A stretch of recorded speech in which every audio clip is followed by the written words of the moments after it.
Quero convidar os irmãos a ficarem em pé, para que juntos nós possamos orar ao Senhor e podermos pedir a bênção dele sobre a nossa escola bíblica dominical. Oremos, meus irmãos.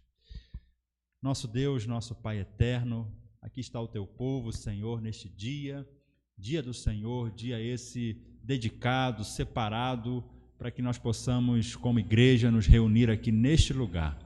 E nós somos muito gratos ao Senhor por essa porta que está aqui aberta e pela oportunidade que o Senhor nos concede de podermos ouvir a voz do Senhor por meio da instrução da Tua Palavra. E te agradecemos, Senhor, porque o Senhor tem abençoado essa igreja sobremaneira. Essa igreja tem sido uma igreja saudável, tem sido uma igreja que tem dado tanta importância à pregação do Evangelho. Que assim o Senhor continue abençoando o teu povo nesta manhã, instruindo os nossos corações, para que nós possamos receber de bom grado a tua santa palavra. Assim nós oramos, pedindo as tuas ricas bênçãos, em nome do Senhor Jesus. Amém. Amém. Ainda em pé, irmãos, nós vamos cantar o hino de número 47, Louvor e Glória.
Pode se assentar.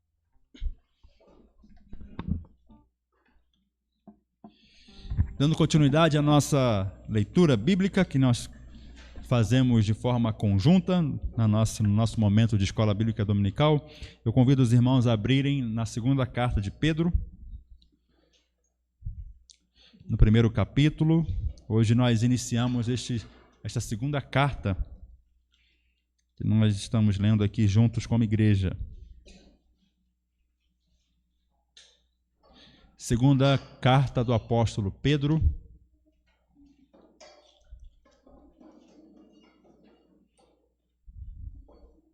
no capítulo 1. Nós leremos de forma alternada, como de costume. Eu inicio. Simão Pedro, servo e apóstolo de Jesus Cristo, aos que conosco obtiveram fé igualmente preciosa na justiça do nosso Deus e Salvador Jesus Cristo. A igreja. Que a graça e a paz te sejam multiplicadas, sofrimento de Cristo e ainda co-participante Opa, calma aí. Estamos certos aqui no versículo 2? Do 2 Pedro. É isso? Ou eu me enganei? Então, nós estamos na NA. Vamos ler mais uma vez o verso de número 2, a igreja. E a graça e a paz sejam multiplicadas pelo pleno conhecimento de Deus e de Jesus, nosso Senhor. Pelo poder de Deus nos foram concedidas todas as coisas que conduzem à vida e à piedade, pelo pleno conhecimento daquele que nos chamou para a sua própria glória e virtude. Por meio delas, ele nos concedeu as suas preciosas e muito grandes promessas, para que por elas vocês se tornem participantes da alegria divina, tendo escapado da corrupção das paixões que há no mundo. Por causa disso, concentrando todos os seus esforços, acrescentem à fé que vocês têm a virtude, o conhecimento. Ao conhecimento, o domínio próprio, ao domínio próprio, a perseverança, A piedade, a fraternidade, o amor. porque essas qualidades, estando presentes e aumentando cada vez mais, farão com que vocês não sejam nem nativos, nem fugidos do pleno conhecimento do nosso Senhor Jesus Cristo. Pois aquele que não tem estas coisas é cego, vendo só o que está perto, e se esqueceu da purificação dos seus antigos pecados. Por isso, irmãos, procurem com empenho cada vez maior confirmar a vocação e a eleição de vocês, porque fazendo assim, vocês jamais tropeçarão. Pois desta maneira é que lhes será amplamente suprida a entrada no reino eterno do nosso Senhor e Salvador Jesus Cristo. Por essa razão, sempre estarei pronto para fazer com que vocês se lembrem dessas coisas, embora já as conheçam e tenham sido confirmadas na verdade que receberam. Também considero justo, enquanto estou neste tabernáculo, despertar essas lembranças em vocês.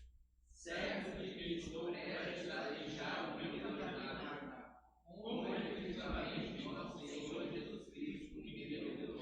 Mas de minha parte me esforçarei ao máximo para que sempre, mesmo depois da minha partida, vocês se lembrem dessas coisas. Porque não devemos conhecer o que é a vinda dos nossos profetas, seguindo fábulas engenhosamente inventadas, mas nós mesmos somos testemunhas oculares da sua majestade. Porque ele recebeu honra e glória da parte de Deus Pai, quando pela suprema glória lhe foi enviada a seguinte voz: Este é o meu Filho amado, em quem me agrado. Ora, nós ouvimos essa voz vinda do céu, quando estávamos com ele no Monte Santo. Assim, temos ainda mais segura a palavra profética, e vocês fazem bem em dar atenção a ela, como a uma luz que brilha em lugar escuro, até que o dia clareie e a estrela da alva nasça no coração de vocês. Primeiramente, porém, saibam que nenhuma profecia da Escritura provém da interpretação pessoal. Verso 21, todos juntos. Porque nunca, jamais, qualquer profecia foi dada por vontade humana. Entretanto, homens falaram da parte de Deus, movidos pelo Espírito Santo. Amém. Aqui fala da doutrina, da inspiração das Escrituras. Homens escreveram movidos pelo Espírito de Deus. Nós vamos dar continuidade aqui. Agora o nosso momento Westminster. E a igreja vai responder hoje a pergunta de número 53, que diz: qual é o terceiro mandamento? Os irmãos. O terceiro mandamento é: não tomarás o nome do Senhor teu Deus em vão, porque o Senhor não terá por inocente aquele que tomar em vão o nome do Senhor. Amém. Então, na próxima pergunta do próximo domingo, será uma explicação desse mandamento, o terceiro mandamento. Agora nós vamos para o nosso momento de oração. Pode passar. Nossa família de oração, nossa irmã Joana Andrade, uma irmã muito querida nossa aqui da igreja, e as suas filhas, a Mariana e a Giovana. Elas não estão presentes, mas nós vamos estar orando por essas irmãs também. Pode passar. Quero convidar aqui as nossas crianças, se estiverem presentes. Se estiverem, podem vir aqui na frente, ficar bem aqui na frente. E eu convido a igreja a se colocar em pé, para que nós possamos ter esse momento de oração, de intercessão. Como de costume, nós sempre pedimos que, se os irmãos tiverem alguma petição, algum pedido de oração, aproveite essa oportunidade para se colocar diante do Senhor. Você que tem um motivo de gratidão também, leve o seu pensamento, suas orações em gratidão ao Senhor. Vamos orar. Pai querido, graças te damos, Senhor, pelo privilégio que temos de estarmos aqui reunidos. Poderíamos estar em tantos outros lugares, mas pela graça do Senhor, teu Espírito nos moveu para que nós pudéssemos estar aqui nesta manhã, Senhor, na tua casa, juntamente com o teu povo, para cultuarmos ao Senhor. Isso para nós é uma grande alegria, é um privilégio e um prazer podermos ter sido escolhidos pelo Senhor antes da fundação do mundo, como povo eleito, povo da aliança. E aqui nós estamos, Senhor, convictos de que o Senhor se faz presente por meio do teu Espírito em nosso meio. Obrigado, Senhor, porque nós não servimos, Senhor, a um Deus que é distante, pelo contrário, o Senhor é um Deus que está perto de nós. E nós queremos te agradecer, Deus, pelas bênçãos do Senhor derramadas sobre cada um dos nossos irmãos. Tantos de nós temos motivos, Senhor, inúmeros, para relatar aqui dos grandes feitos do Senhor. Muito obrigado, Senhor, porque o Senhor tem cuidado do teu povo, o Senhor tem suprido as nossas necessidades. Mas há também, Senhor, questões que têm incomodado os nossos corações, que têm trazido angústia para o coração do teu povo, e nós queremos pedir que o Senhor possa vir em socorro dos teus filhos, cada um com as suas lutas, com as suas tentações, e nós suplicamos ao Senhor para que nos dê vitórias, Senhor, em meio às lutas que nós temos enfrentado, questões de saúde, questões com problemas no casamento, problemas com criação de filhos. Ó Senhor, intervém na vida do teu povo, Senhor, e abençoa grandemente. E de modo muito especial, nós pedimos, Senhor, pela vida da nossa irmã Joana Andrade, pelas suas filhas Mariana e Giovana, família de oração. E nós pedimos, Senhor, que o Senhor continue cuidando das tuas filhas, Senhor. O Senhor continue abençoando de forma abundante a vida delas, que nada venha a faltar sobre a mesa delas, que o Senhor possa proteger e guardar, e que as tuas filhas continuem crescendo, Senhor, de forma madura na sua vida espiritual, para que elas continuem servindo ao Senhor com alegria, como elas têm feito. Abençoe também os nossos pequeninos que aqui estão, nossa irmã Elane, como professora, que seja um tempo muito abençoado naquela salinha, que essas crianças possam receber a tua santa palavra e possam crescer cada vez mais, não somente em estatura, mas também em graça, Senhor. Graça em conhecimento de Cristo Jesus. Abençoe seu tempo que teremos aqui, Senhor, de instrução da palavra, que o Senhor possa nos abençoar, para que nós possamos cada vez mais nos tornar semelhantes ao teu Filho. Assim nós oramos, gratos ao Senhor, em nome de Jesus. Amém. A igreja pode se assentar, nossas crianças podem sair com a nossa irmã Elaine. Os nossos adolescentes jovens ficam hoje aqui, é isso? Então podem permanecer. E nós vamos agora, irmãos, fazer para a nossa aula aqui. Pode deixar que eu vou passar agora aqui, Júlia, tá bom? Obrigado. Então esse aqui, irmãos, é o nosso tema principal do nosso curso, né? Sinais do paganismo, a igreja sob ataque. E hoje nós estamos encerrando aqui o nosso curso, só para os irmãos poderem ver quantas coisas maravilhosas que nós já vimos aqui durante esse tempo, né? Então, várias aulas, retrata o paganismo ontem, hoje, esoterismo, valor dos filhos, pornografia, a destruição do matrimônio, homossexualismo, feminismo, o comércio da fé, quase deuses, como viver em um mundo pagão. E hoje nós vamos dar essas duas aulas já mescladas, que é abandonando o paganismo, marcas do paganismo versus o poder do evangelho. Aí nós encerramos e nós já estamos preparando aqui a nossa EBD de inverno, né? Os nossos presbíteros estarão ministrando também a aula junto com os pastores, então vai ser uma grande bênção. No final eu vou mostrar aqui para os irmãos a nossa arte, para que os irmãos possam participar na nossa EBD de inverno. Então nós vamos falar sobre abandonando o paganismo e também já vamos mesclando com a aula seguinte, para os irmãos poderem ter esse conhecimento. Nós estamos falando aqui, irmãos, do paganismo, né? Os irmãos têm aprendido aí sobre a questão do paganismo E nós temos visto que o paganismo não é coisa de agora, o paganismo é coisa lá do passado, e Deus ele já se preocupou em relação a isso. Quando o Senhor ele envia o seu povo para a terra de Canaã, há uma preocupação da parte de Deus em poder dizer, olha, cuidado, vocês estão indo para uma terra pagã, uma terra cheia de povos que têm os seus deuses, são povos politeístas, né? Nós conhecemos bem essa palavra, né? Que são vários deuses, o povo de Deus é monoteísta, né? Só crê em um único Deus, e aí vocês estão indo para essa terra. Primeiro que eles vieram lá do Egito, eles saíram do Egito, eram escravos lá no Egito, e lá o Egito tinha várias divindades também que eles cultuavam, né? Vários deuses. O próprio faraó se colocava como uma divindade, como um deus. Então, e muitos israelitas, eles saíram lá do Egito cultuando deuses do próprio Egito. Então, eles já foram contaminados ali. E agora eles saem do Egito, vão para a terra prometida, e Deus já se preocupa com isso, falando assim, olha, cuidado.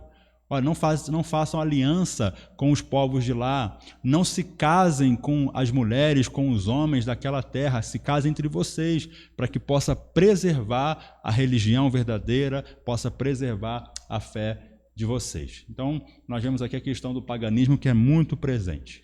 Então, isso aí todo mundo, os irmãos já viram.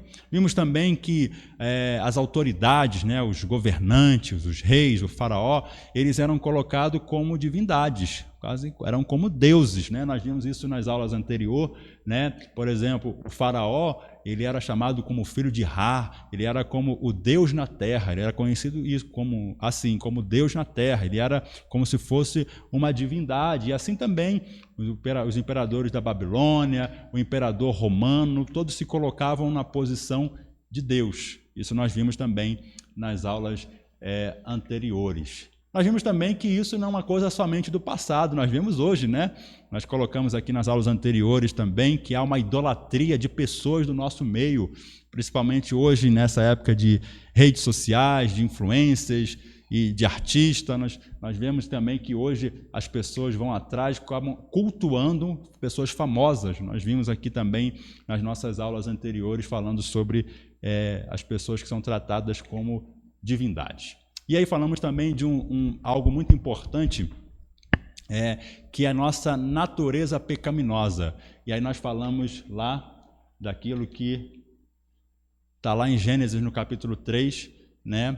Quando houve a queda e a serpente, ela disse para a mulher, olha, se vocês comerem dessa terra, desse fruto, vocês serão como Deus. E aí nós vimos aqui, tratamos disso numa das nossas aulas, que esse é o pecado fundamental do nosso coração. Nós queremos ser como deuses, nós queremos ser Deus. E é por isso que muitas vezes nós ficamos ansiosos, porque nós não conseguimos controlar o nosso futuro. É por isso que muitas vezes nós ficamos irados, porque as pessoas não nos tratam como nós achamos que deveríamos ser tratados, como deuses, e outros muitos pecados que nós relacionamos aqui, porque fala desse fundamento aqui do nosso coração. É por isso que os nossos filhos, né, quando são pequenos, as nossas crianças, elas querem alguma coisa na rua e você não dá, fala que não pode, não tem dinheiro, elas ficam irritadas, ficam birrentas, gritam. Por quê? Porque elas acham que são deuses, né? Por que você não quer me dar isso? Então nós tratamos sobre isso, né, uma das nossas aulas. E aí, aqui está um pouco escuro, mas o que nós carregamos ainda conosco muitas vezes? Um pensamento pagão. Nós somos convertidos, somos crentes, mas muitas vezes o nosso pensamento ainda ele traz essas ideias pagãs. Tem, por exemplo, lá em Mateus capítulo 6, quando o Senhor Jesus ele fala sobre ansiedade, você se lembra daquela passagem, né? Não andeis ansiosos, aí ele fala algo interessante, ele fala assim, olha, os gentios, está falando dos pagãos, é eles que andam assim, preocupados com aquilo que eles vão comer, beber e vestir. Você lembra dessa passagem? Então ele está falando isso, olha, vocês são crentes, vocês são filhos de Deus. Quem anda preocupado, anda ansioso, anda angustiado com o amanhã, não deveriam ser vocês, deveriam ser o quê? Os pagãos, porque eles não têm Deus como Pai.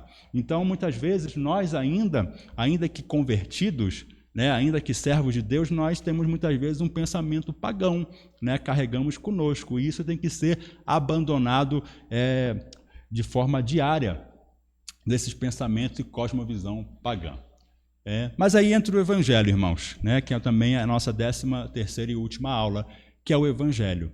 Nós temos o paganismo de um lado e nós temos o Evangelho. O Evangelho vem justamente para isso, para promover essa transformação e essa santificação do nosso coração. Quando o Evangelho chega na nossa vida, nós não podemos mais permanecer os mesmos. Nós precisamos ser transformados de glória em glória. A nossa caminhada de fé é uma caminhada que ela não pode ser estática, ela precisa ser dinâmica. Deus trabalhando em nós por meio do seu Espírito. E o Evangelho faz isso. Eu quero agora, irmãos, para esses próximos minutos aqui de aula, nossa aula hoje não vai ser muito longa, tratar com os irmãos algumas passagens bíblicas, né? Na verdade, serão 3 passagens que vão mostrar essa questão do abandono do paganismo. E eu quero que os irmãos abram comigo, nós vamos acompanhar juntos. Essa é a primeira passagem, Gênesis capítulo 35. São 2 passagens do Antigo Testamento e uma do Novo. E eu quero chamar a sua atenção aqui para essas passagens, nós vamos ler aqui, que elas são bem oportunas.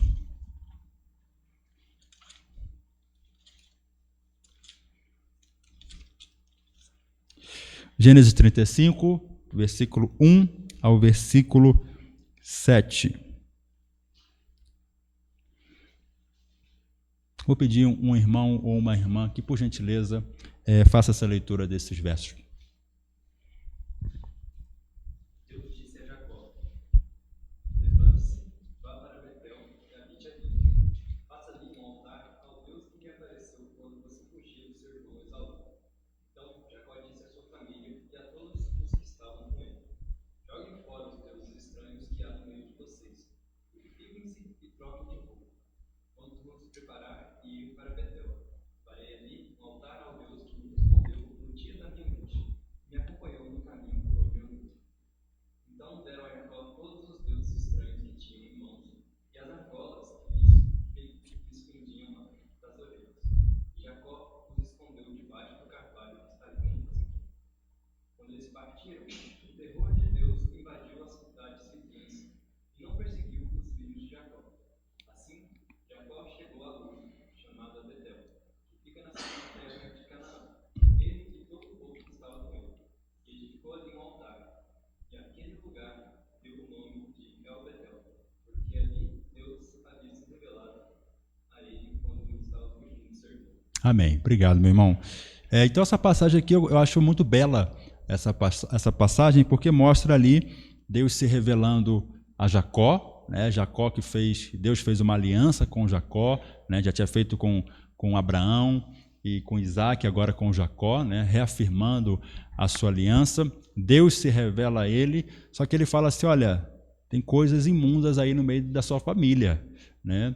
E não dá para caminhar com Deus com outros ídolos. Deus não divide a sua glória com ninguém, nós já vimos isso aqui. E Deus fala assim, olha, é necessário fazer uma reforma, é necessário aí arrancar, igual você faz em casa, às vezes faz aquele faxinão, né? De vez em quando você faz aquele faxinão, vai receber uma visita, ou algo nesse sentido, e aí você fala assim, não, vou fazer uma reforma.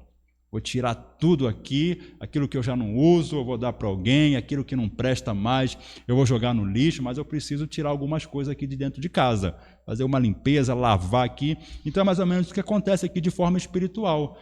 Jacó fala com essa família, pessoal, é o seguinte, Deus se revelou a mim e nós precisamos, para caminhar com ele, fazer uma limpeza geral aqui. Então peguem os seus ídolos, os deuses estranhos, aquelas argolas lá que tinha a ver com adoração pagã, olha, vamos jogar tudo fora. E foi isso que aconteceu, né? Jacó e sua família, a própria Raquel tinha um ídolo também lá que ela pegou do pai, né?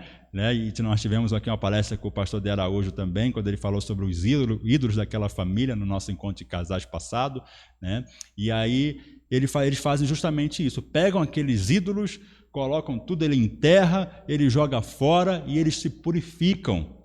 É necessário uma purificação, por quê? Porque aquilo ali já contaminou, né? Aquela imundícia, aquela sujeira. Então é necessário jogar fora, abandonar os ídolos, lançar fora, se purificar, e aí no final diz o quê? Que ele foi lá e construiu um altar de adoração a Deus. Por quê? Porque a casa não pode ficar vazia. Nós já falamos isso aqui algumas vezes também. Não basta só tirar os ídolos, você tem que colocar a adoração verdadeira. Então foi isso que aconteceu. Eles abandonaram os ídolos, jogaram fora e se purificaram e depois construíram um altar de adoração a Deus. Vejam, irmãos, o papel, como é um papel importante, como nós também já citamos aqui, do chefe da família, do líder da casa, como responsável pela condução espiritual da sua casa. Jacó fez isso. Ele assumiu a responsabilidade como chefe da casa, como líder da casa, chamou a sua família, convocou a sua família a abandonar os ídolos e a construir um novo altar de adoração ao Senhor. Então, aqui nós vimos esse princípio, irmãos, de abandono dos ídolos, fazendo a purificação e depois construindo um altar ao Senhor. Tudo bem por aqui? Alguém quer falar alguma coisa a respeito dessa passagem? Por aí? Vamos agora para uma segunda passagem, que está no segundo livro dos Reis, no capítulo de número 23.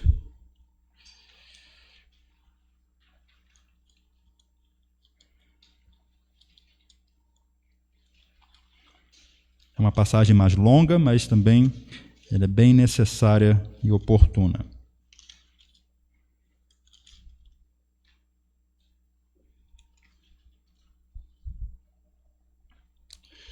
Vamos fazer uma leitura alternada, irmãos, como de costume.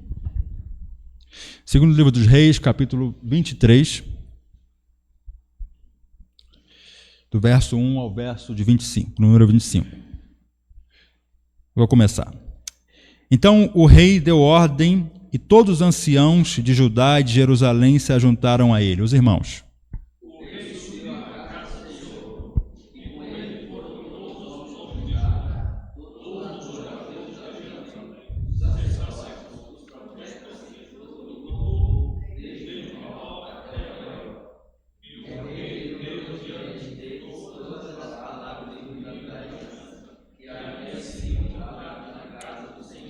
O rei se pôs em pé, junto à coluna, e fez aliança diante do Senhor para o seguir, guardar os seus mandamentos, os seus testemunhos e os seus estatutos de todo o coração e de toda a alma, cumprindo as palavras desta aliança que estavam escritas naquele livro, e todo o povo concordou com esta aliança.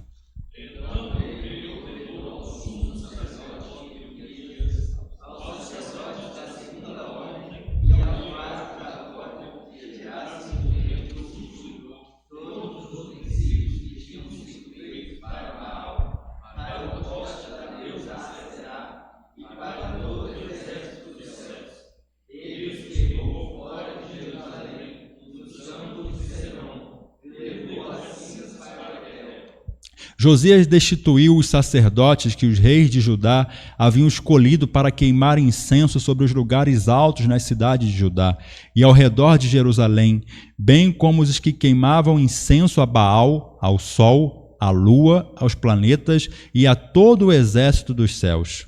Também tirou da casa do Senhor o poste da deusa Aserá, que levou para fora de Jerusalém, até o vale do Cedron, onde queimou e o reduziu a pó, e lançou sobre as sepulturas do povo. Também destruiu as dependências dos prostitutos cultuais que estavam na casa do Senhor, onde as mulheres teciam tendas para o poste da deusa Aserá.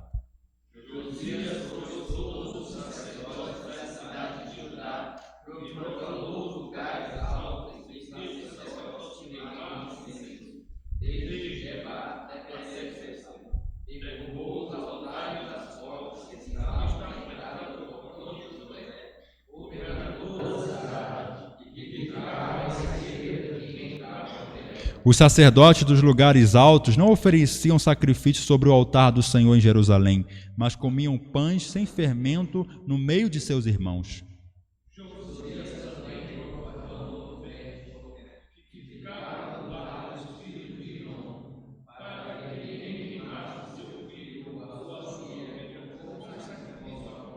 Também tirou os cavalos que os reis de Judá tinham dedicado ao sol, à entrada da casa do Senhor, perto da câmara de Natã-Meleque, o camareiro, a qual ficava no átrio, e queimou os carros dedicados ao sol.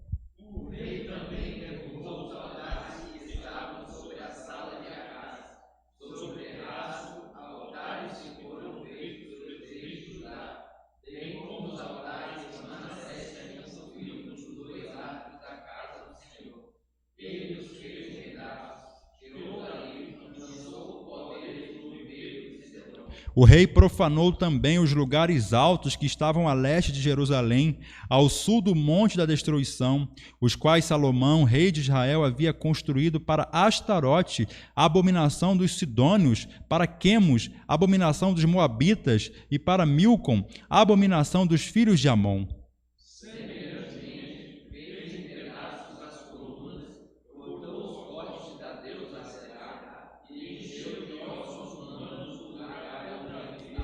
Josias também derrubou o altar que estava em Betel e o lugar alto que Jeroboão, filho de Nebate, havia construído para levar Israel a pecar.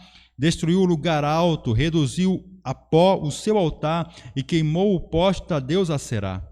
Quando Josias olhou ao seu redor, viu as sepulturas que estavam ali no monte, mandou tirar delas os ossos e os queimou sobre o altar. E assim ele proclamou ao altar, segundo a palavra do Senhor, proclamada pelo nome de Deus, que havia predito essas coisas. Então o rei perguntou: que monumento é este que eu estou vendo? Os homens da cidade responderam: é a sepultura do homem de Deus que veio de Judá e proclamou estas coisas que o Senhor acaba de fazer contra o altar de Betel.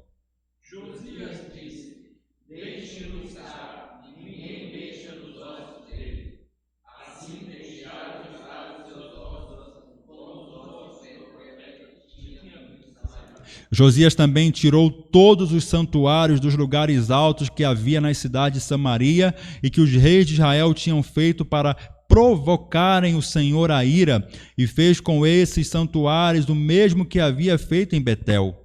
E também matou todos os sacerdotes dos lugares altos que havia ali, sobre os altares, e queimou ossos humanos sobre eles. Depois voltou para Jerusalém. O rei deu ordem a todo o povo, dizendo: celebrem a Páscoa do Senhor, o Deus de vocês, como está escrito neste livro da aliança. Porque nunca se celebrou uma Páscoa como essa, desde o dia dos juízes que julgaram Israel, nem durante os dias dos reis de Israel, nem no dia dos reis de Judá. Porém, no 18º ano do reinado de Josias, esta Páscoa foi celebrada ao Senhor em Jerusalém. Josias também eliminou os feiticeiros e eliminou todas as operações que se iam na terra de Judá e em Jerusalém, para cumprir as palavras da lei que estava escrita no livro dos sacerdotes que havia achado na casa do Senhor. Vamos ler todos os versos 25. Antes dele não houve rei que lhe fosse semelhante, que se convertesse ao Senhor de todo o seu coração, de toda a sua alma e com todas as suas forças, segundo a lei de Moisés, e depois dele nunca se levantou outro igual. Amém. Eu fiz questão de fazer toda essa leitura para os irmãos verem como estava a situação lá, né? Vocês perceberam, né? O negócio estava feio, né? Estava feio. Então, quando Josias assume o trono aqui, você viu o que ele teve que fazer de coisa ali para acabar com aquela idolatria, com aquele paganismo, né? Adoração ao sol, à lua, a Aserá, aos planetas, às estrelas, o que tinha de ídolo, né? O que tinha de paganismo ali no meio do povo de Deus. Não era brincadeira, irmãos. Não era brincadeira. Mas o que chama a atenção aqui nessa passagem? Que começou tudo, sabe como? Com a descoberta da lei do Senhor, né? Na passagem anterior, se os irmãos depois puderem ler, vai ver que a lei do Senhor tinha sido esquecida, a palavra de Deus tinha sido perdida dentro da igreja, dentro do templo, e aí o sacerdote acha, entrega nas mãos do rei, o rei rasga suas vestes, né? Ele chora ali como um sinal de arrependimento e fala: está tudo errado, nós nos esquecemos da lei do Senhor, nós não demos atenção à palavra do Senhor. E aí ele resgata a palavra de Deus, a lei do Senhor, convoca o povo, né? Restabelece a aliança com Deus, convoca o povo a fazer o mesmo, e aí ele começa uma reforma. Ele começa a fazer uma reforma, arrancar toda aquela sujeira, aquela imundície, todo aquele sinal de paganismo. Nós vimos aqui, irmãos, relatos de muita coisa. Foi muita coisa que foi removida porque o povo se perdeu completamente. O povo se esqueceu da lei do Senhor e o povo entrou no paganismo, na idolatria, cometendo coisas terríveis, sacrifício de crianças. Nós vimos aqui ao deus Moloque. Olha que ponto o povo chegou, né? E aí foi necessária uma intervenção do homem de Deus, que Deus levantou sobre a nação, para que ele pudesse chamar o povo ao arrependimento e pudesse arrancar tudo aquilo ali fora. Só que aí, como eu acabei de dizer naquela passagem anterior, não basta somente tirar aquilo que está ruim, tem que colocar coisa boa. O que ele faz? Qual que foi a parte boa que ele fez aqui? Positiva. Ele celebra a Páscoa, coisa que tinha sido esquecida também, né? Uma cerimônia tão importante na vida espiritual do povo de Deus tinha sido esquecida. E aí o que ele faz? Ele celebra a Páscoa, né? Trazendo o povo de volta para a aliança, né? A Páscoa era aquele sinal que Deus tinha um pacto com o povo. E aí ele celebra a Páscoa ali, renovando os votos do povo, né? Renovando a aliança com o povo. Então, essa passagem também ela é muito instrutiva porque ela nos ensina que nós devemos ser radicais em relação a isso. E hoje é a nossa ceia, né? Que é a nossa ceia hoje. E antes de participar, nós temos que nos limpar todas essas coisas. E faz isso em memória dele, lembrando dele. Depois do rei, ele foi o rei. Exatamente. Ele foi o rei. Até então não tinha um rei como ele. Exatamente. Mas agora temos Jesus, o rei maior do que Salomão, Supremo. maior do que Josias, e está conosco todas as ceias, celebrando a Páscoa, dando a oportunidade de lançarmos fora esses ídolos, renovarmos a aliança com ele. Isso é extraordinário. É verdade. Não podemos perder um momento desse. É verdade. Por isso que a ceia é um momento tão importante para a igreja, né? E nós não podemos banalizar esse momento, momento de renovação da nossa aliança. E aí quando nós fazemos aquele momento de oração silenciosa, momento de você pedir perdão pelos seus pecados, você se purificar, né, diante do Rei Jesus, e aí nós participamos com muita alegria, porque é um privilégio nós participarmos da mesa do Senhor. Então, uma grande bênção aqui que nós vemos nesse texto. Só mais um último texto agora, que vai ser no Novo Testamento, Atos capítulo 19, a partir do verso 8.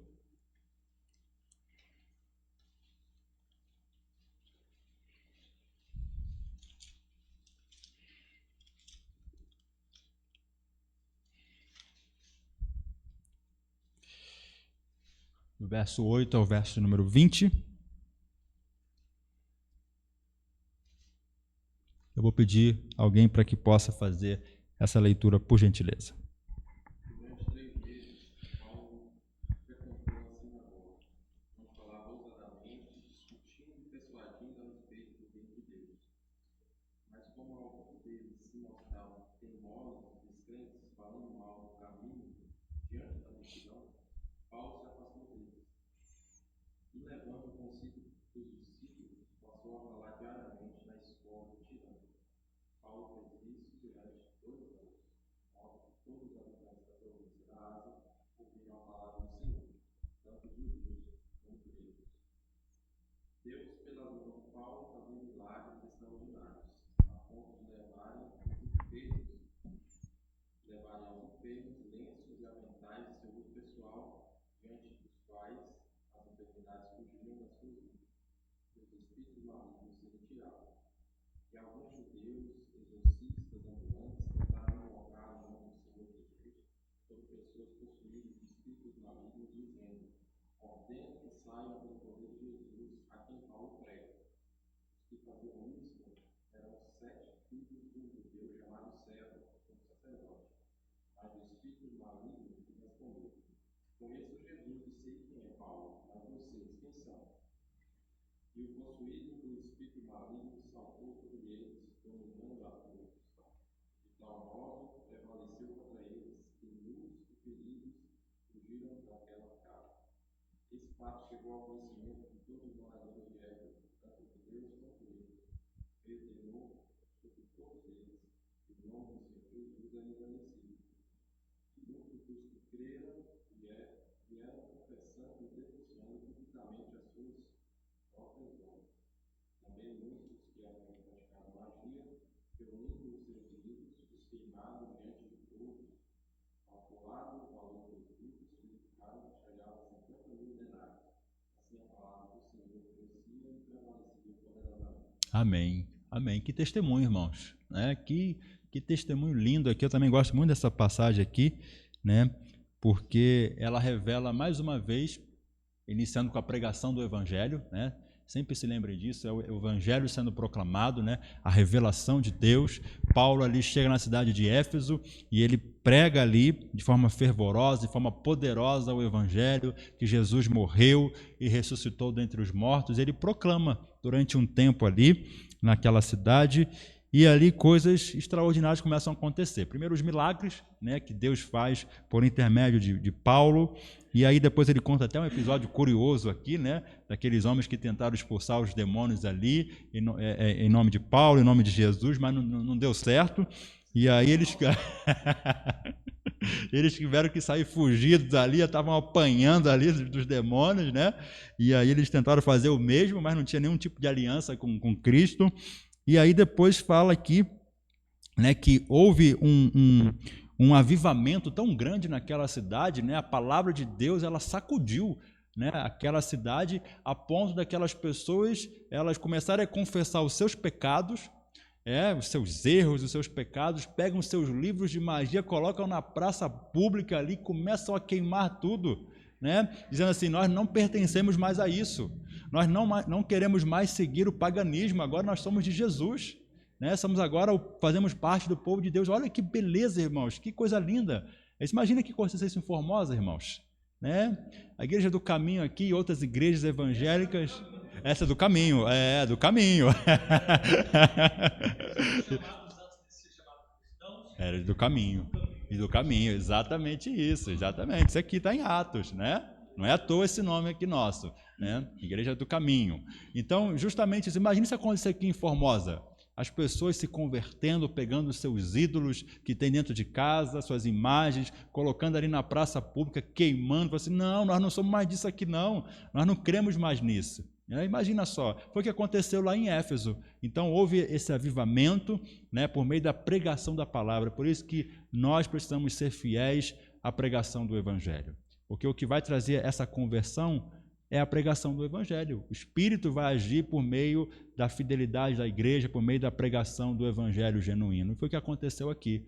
Houve esse testemunho, esse relato de que as pessoas abandonaram as suas práticas antigas, o paganismo, queimaram publicamente e reconhecendo a fé em Jesus. Aí ele termina aqui esse último verso que o presbítero Felipe leu, no verso 20, ele diz, assim a palavra do Senhor crescia e prevalecia poderosamente.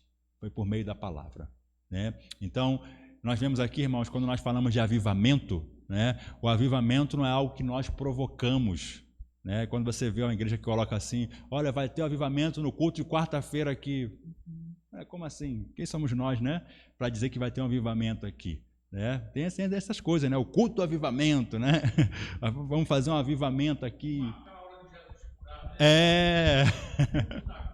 O culto da cura, da libertação, né? E nós não somos nós que promovemos isso, né? Não promovemos isso. E o verdadeiro avivamento, quando nós vemos na Bíblia, né? Nós acompanhamos algumas passagens, e na história da igreja, sempre foi com a pregação do Evangelho, a pregação genuína do Evangelho. É impressionante que o mundo pagão é capaz de investir para manter sua fé.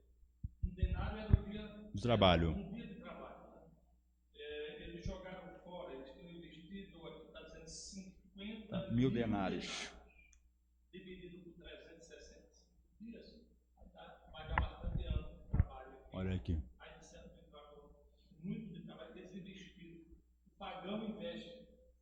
O pagão é capaz de sacrificar-se, né, pela sua fé, por um Deus que não faz nada. Que não faz nada. E muitas vezes a gente não faz nenhum sacrifício por um Deus que nos fez tudo. Que nos fez tudo.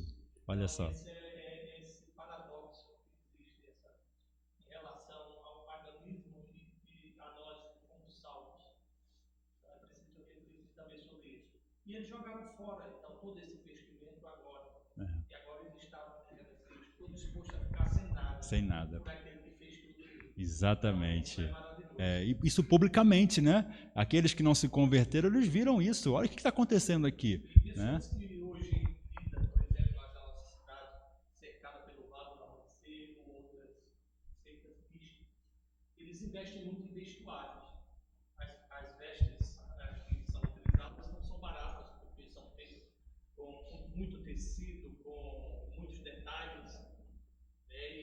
são baratas, mas quando uma pessoa verdadeiramente lá conhece que foi liberto pelo Senhor, queima tudo isso. Queima tudo isso. Joga tudo isso.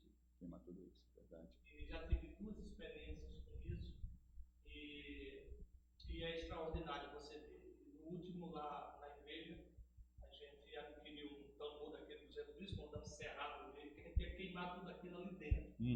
Botamos fogo lá e queimamos tudo aquilo e jogamos aquele restante. Eu disse, joga em um rio corrente para que nunca mais você veja nem as cinzas. Sim. E queimamos tudo aquilo lá e ele saiu muito feliz. E ele era motorista de uma empresa de, como é que é, caminhão de coleta. E ele tinha esquecido algumas coisas, ainda tinha ficado para trás. Então ele, nesse caminhão, ele perdeu a consciência, passou por cima de 3 carros que estavam estacionados. Caramba. E ele não sabe como isso aconteceu.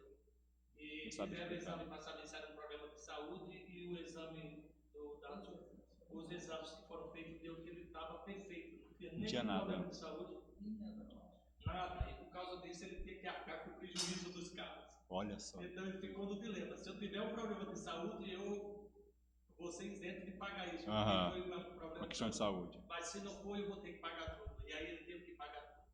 Olha só. E ele não tinha dinheiro para isso. E aí foi onde o milagre aconteceu, onde Deus levantou o dinheiro na igreja. Olha e só. ele pagou os carros. Que bênção, poxa. Que então, assim, isso é a coragem de você abrir mão dessas coisas definitivamente. Está preparado para a ação do inimigo na sua vida, mas a certeza de que é melhor estar com Deus. É verdade, é verdade.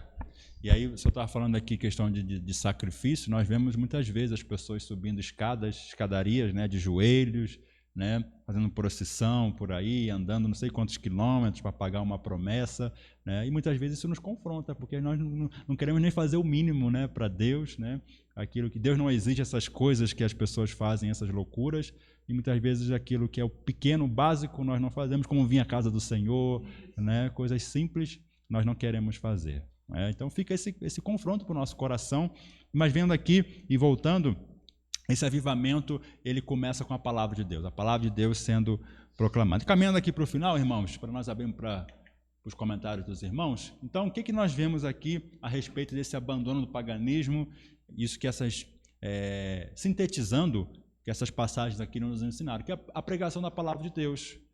Então, esse avivamento, esse abandono do paganismo, ele começa com a pregação do Evangelho. Pregação genuína do Evangelho, a palavra de Deus sendo proclamada com fidelidade. O que vai promover essa transformação no coração é a pregação da palavra. Depois, o genuíno arrependimento, que é fruto disso.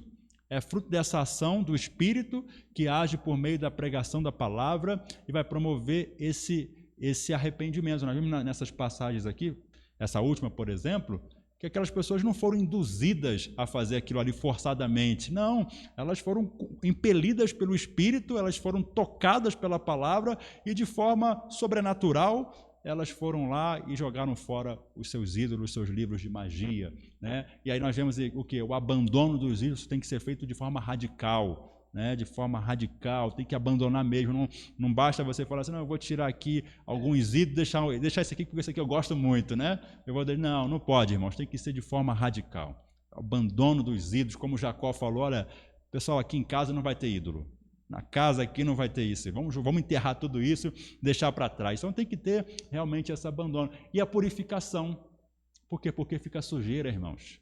Né? Nós podemos abandonar os ídolos, como eu mostrei naquele slide lá anterior, o pensamento, a nossa cosmovisão ser manchada por isso. Né? Muitas vezes é aquela questão, né? A pessoa sai do mundo, mas o mundo continua no coração dela. Não é isso? Então ela é crente, mas ela continua com aquele linguajar mundano, com aquelas brincadeiras inadequadas, até suas próprias vestimentas inadequadas. Né? Ela saiu do mundo, está na igreja, mas ela não saiu dela. Ela continua pagã. Né, ela continua mundana. Então é necessário o quê? Essa purificação, essa transformação diária pelo Espírito. E em último lugar, a restauração do altar verdadeiro. Né? Então não basta apenas jogar fora os ídolos e deixar a casa vazia. Ela tem que ser ocupada pelo Deus verdadeiro. Deus tem que ser o centro da nossa vida. Perguntas, irmãos, comentários? Alguém quer falar alguma coisa, quer fazer uma observação aqui que possa contribuir, possa trazer alguma instrução para nós? Alguém quer falar alguma coisa, alguma colocação? Diga assim, Yudi. É que ele disse que eles levavam doenças, né, do pessoal do Paulo, Sim. que acaba que as pessoas elas eram curadas. Uhum. Daí que surgiu a doutrina da Igreja Católica das relíquias sagradas. Uhum. Que aí eles vendem, parece que osso infinito de Paulo, toda essa coisa. Sim, assim. sim. A cruz de Jesus, né? A cruz lá do Calvário. O leite de Maria, né, pastor, também? É. Sobre, tipo assim, a questão do afamento, da cura. Uhum. Tipo assim, será que não é mais relacionado a... Porque quando diziam, né, quando o Pedro estava passando, os enfermos iam... Pela sombra dele, né? Ele ser curado. E aí, tipo assim, porque Pedro estava ali, será que de cura, às vezes tem um nome de Deus e aí Deus se manifesta ali, por isso que seria cura? Vai ser um ser que eles não se uniria para essa terra? Ou seria tipo, entrar no caminho de Pedro? Uhum. Vou ver se eu entendi aqui a pergunta. Então, qual que é a explicação disso aqui? Era um momento de transição, né? Tava ali, acabou a antiga aliança e nós estávamos entrando ali na nova aliança. Então, era um tempo assim que nós entendemos que foi um tempo pontual. Foi naquele tempo ali, né, que tinha aqueles milagres, os apóstolos ali, eles estavam escrevendo as escrituras. Então, era um tempo de transição. Mas foi um tempo pontual, né, como o Pentecostes, por exemplo. O Pentecostes foi algo pontual, porque ele marcou aquele momento de transição da aliança. E essa questão também dos milagres, né, dos lençóis, da sombra. Então, tudo aquilo ali ficou naquele tempo. Hoje nós não temos. Se pegar um lenço aqui meu ou do pastor de Araújo, não vai dar nada, vai acabar dando uma doença aí. Não vai trazer cura, né? Né, pastor? Não tem isso, né? Essa questão. O livro de Atos é um livro histórico. Então, é uma linguagem. Na Bíblia tem as questões prescritivas, são doutrinárias das cartas apostólicas, e temos os livros históricos. E descritivos. Descrevem fatos que aconteceram em um determinado momento. Sim. Não está dizendo que se deve fazer isso, está dizendo que pessoas fizeram isso. É como, por exemplo, Saul visitando a médium de Edom. A Bíblia não está dizendo que você deve buscar uma médium no desespero. Está dizendo que ele fez isso. E isso trouxe várias questões. Então, Atos é um livro histórico que descreve, chamado Atos dos Apóstolos, mas poderia talvez ser melhor descrito como Atos do Espírito Santo, porque é o Espírito Santo que vai movendo todas essas questões. Não quer dizer que devemos fazer. Mas um princípio nós podemos tirar dos livros históricos. Que a presença do nome de Deus pode trazer cura na sua vida. A comunhão. Por exemplo, você está diante de uma pessoa está aflita, você está diante de um homem de Deus, a sua presença como homem de Deus pode trazer cura na vida da pessoa. Por isso a igreja de Atos era uma igreja que se praticava a comunhão. Eles estavam junto no partir do pão, nas orações, no templo. Isso, todo o tempo. Quer dizer, a presença de uma pessoa, ela produz mudanças, mas não no sentido místico de peças individuais. É porque eles acreditavam nisso. Exato. Aquelas pessoas, elas carregavam ainda as crenças pagãs e queriam transformar essas crenças agora aplicando a nova verdade que tinha. Agora que eles tinham conhecimento. Mas isso não foi dito que devia ser uma prática contínua. A Bíblia não diz isso. A Igreja Católica entendeu isso. As igrejas neopentecostais têm feito isso. Pegaram o terno de um apóstolo aí, ele que disse que se feriu, aí ele foi tão esperto que, em vez de vender os pedaços do terno, pegaram um pano bem grande, passaram o terno no pano, guardaram o terno e foram vender um pedaço. Olha aí, ó. Era o contato por atrito. Vender mais, porque o terno era pouco. Verdade. Então, a gente vê essas distorções que existem por aí e também são perigosas. Mas a questão desse pontual que é um livro histórico, Exato. relata, são questões descritivas e não prescritivas. Exato. Prescritiva é o que a Bíblia coloca como Como, doutrina a ser como seguida, norma. como norma. A descritiva apenas descreve uma atitude de uma pessoa. Isso. Mas a Bíblia é uma Bíblia que tudo que o Espírito mandou colocar está lá. Exatamente. Eles não puderam. Aí, nós lemos lá, né, que nenhuma foi feita por decisão. Isso, é. Então coloca para que a gente entenda o que estava acontecendo naquele período e como os apóstolos foram direcionando e como devemos viver. Exato, exato. Então fica bem explicado em relação a isso, né? Porque não era uma ordem, né, para que fizesse isso, né?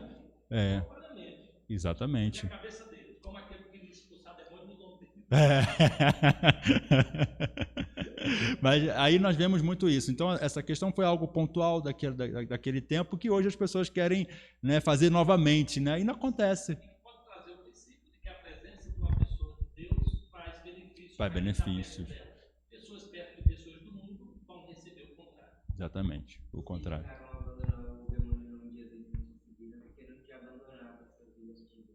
Na verdade, eles nem criam. Eles viram ali Pedro fazendo aquilo ali, né? Acharam legal. Assim, poxa, o cara ali já existia. Eles ganhavam para isso. Existiam os salsichas judeus, eles eram filhos de um sacerdote.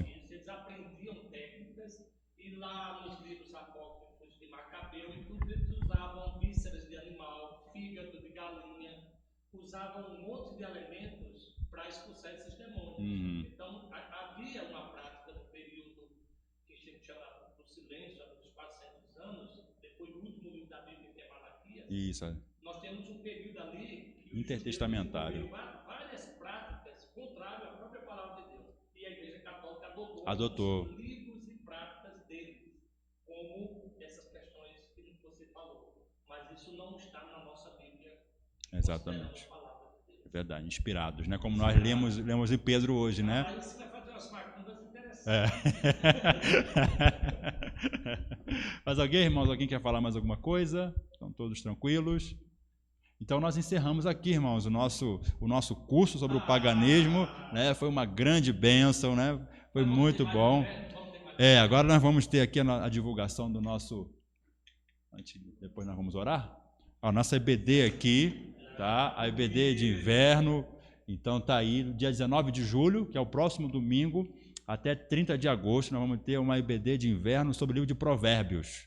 Então vai ser muito joia. Claro que no nosso boletim tá, né? Aqui no nosso boletim, ó. Então os irmãos estão com boletins aí, com o boletim, pega o boletim. Isso. Olha, olha aqui, eu vou mostrar aqui para os irmãos. Ó. Cadê aqui? Olha, o reverendo de Araújo, ele vai dar a 6ª aula, que ela é muito interessante. É o fiador, o preguiçoso e o encrequeiro. A cara da irmã Kelly.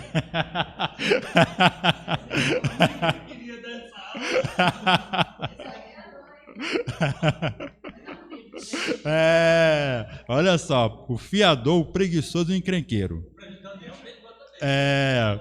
Qual a sua, presidente? Olha só, esse aqui é boa, hein? Então, irmão, nós temos temas aqui maravilhosos.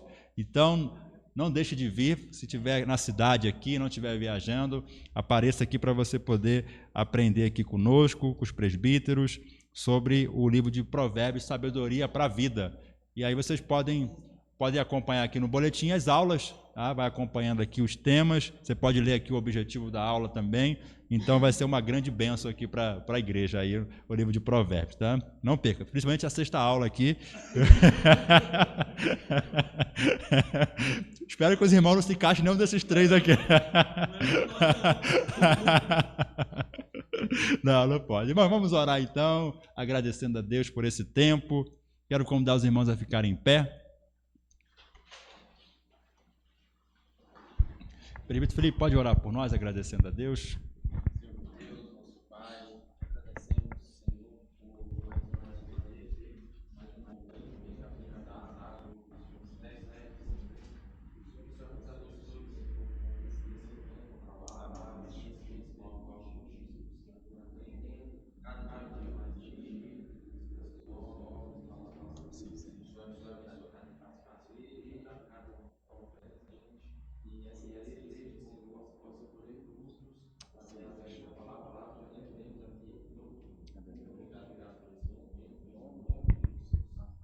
Amém. Vamos para o nosso intervalo, irmãos, daqui a pouco o nosso culto.